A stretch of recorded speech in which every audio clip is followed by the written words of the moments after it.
have been told, I took a creative writing class.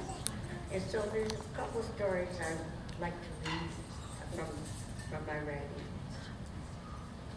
When I think about my mother, this is about my mother, and all that she went through in her lifetime, I know that she had to be a very strong woman. She never wore any makeup, and her skin was just as beautiful as she was. She was married in Hungary, 1898. After 6 weeks of marriage, my father left her to come to America. I don't know for sure, but it could have been at her urging. My father did find work and sent for her. She did arrive in America in 1901. She had a 1-year-old baby, my oldest sister. Now, one very strong memory of her is the fact that she never went to school, so she did not know how to read or write. But she could do sums of arithmetic in her head like no one else I knew.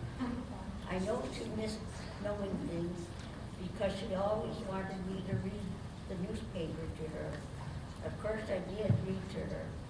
I liked the fact that she was interested in events that took place outside of our home. I also remember sitting at the kitchen table when she made her homemade noodles for our Friday night meal. I loved watching her skillful hands make the dough, then forming little mounds of dough, then rolling each mound flat, which she let dry, so that she then rolled them up and cut noodles for a fine or wide, depending on its use. Sometimes she would sing a little song. She also liked being in the business world. She would go to the Eastern market with my father on his buying trips, and also sold the produce at Dad at Eastern market on Saturday. In her later years, she suffered from diabetes, so she was not too active anymore. I think of her as a very courageous woman that I respected and loved. That was my mother.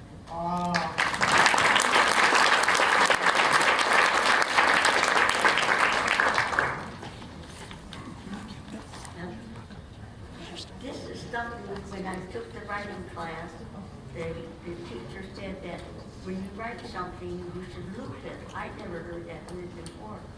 But me writing about what you've written, and this is what I looped on this about my mother. Whenever I read the stories that I have written about my mother and my father, I become very emotional. Could it be that picking up all the memories of my young years that I long for that past?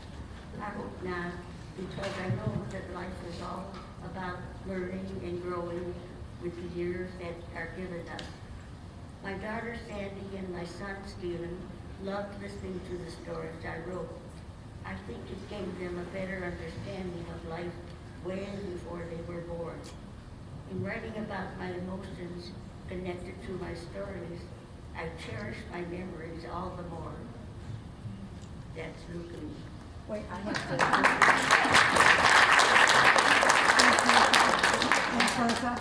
And Bertha, I have to interrupt because she wrote about my mother, and I read them, and that was the most precious gift I have, because she saw my mother as I never knew her, as a growing up woman.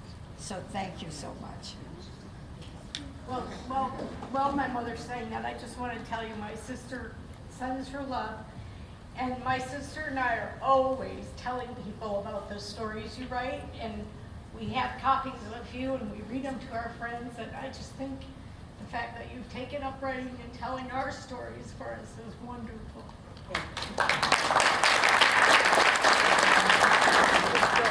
This is the story that I wrote about my father. I recently saw the movie I Remember Mama. I loved watching it before, and I loved watching it again. It reminded me of my parents and the summer I was 10 years old, spending long, hot days with my father on his horse and wagon. My father was a fruit and vegetable peddler. We would get up very early in the morning, 2 days a week, go to the Eastern market, buy fresh vegetables, and then go to the Delray section of Detroit to sell his merchandise. While I did not like it if any of my schoolmates saw me on the wagon, I loved being with my father. He was a quiet, soft-spoken man. I think he really liked me being with him. Delray was mostly a Hungarian section where most customers spoke the language. My father came to this country from Hungary, so he spoke the language well. The people were friendly and sometimes commented on my being there. He would proudly tell them who I was. I served a useful service. He needed someone to watch the wagon when he went to help a customer carry her food to her house. Sometimes my father stopped at a barber shop for a haircut. This barber had a very large unicycle in the window of his shop. Then he always made a stop at the bakery where he bought a large flatbread, which he called languish. We would use that throughout the day with fresh tomatoes, cucumbers, radishes, and whatever else we wanted that was on our wagon. If I needed to use the bathroom, my father would ask one of his regular customers, and they always were so accommodating. It was sundown when we headed home.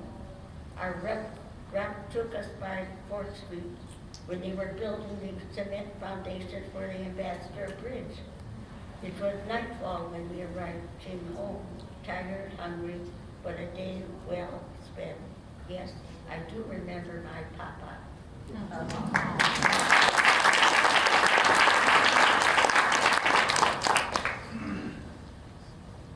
This is looping there. After writing about my parents, I feel so sad about it.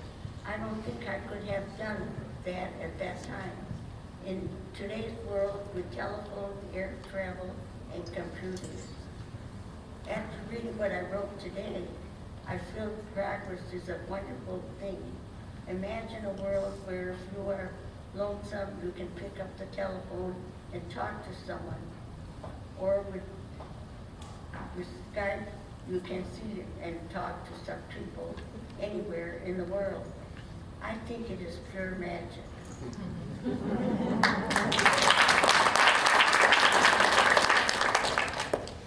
Now this is our teacher in the class said that a good way to write things is by not conversation, but dialogue, right, exactly. So this is a dialogue I wrote about my garden. Oh, I love that. This is my garden dialogue.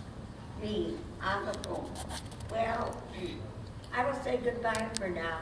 I would like to go to my backyard and see how my garden is doing. Me again, in the yard. Hello, you beautiful plants. Are you happy with this nice summer weather? Oh, I see a green tomato.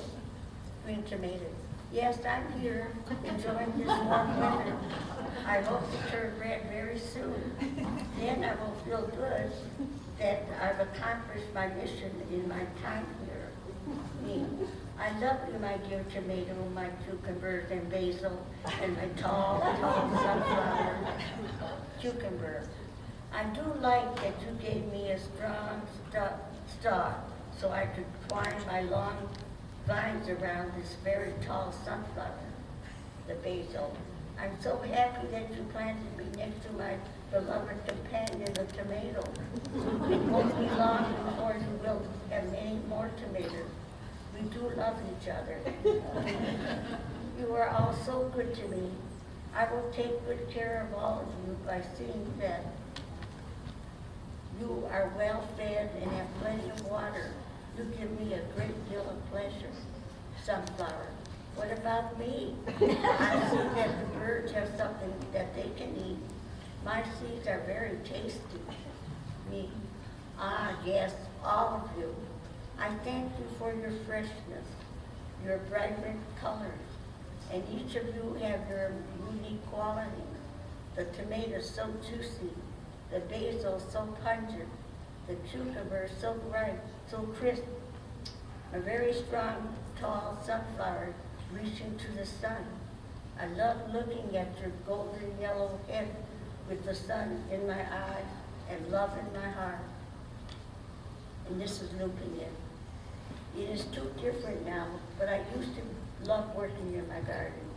It did me good to feel the cool earth on my hands, the warm summer breeze on my face, and the warm sun on my back. I always said this was my best therapy. In writing about my gardening days, I'm reliving them in my mind.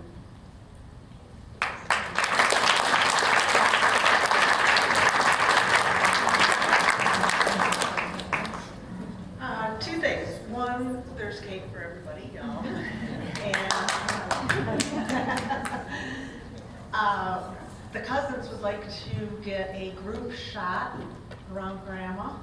So I think now is as good time as any because you're already standing. So all the cousins.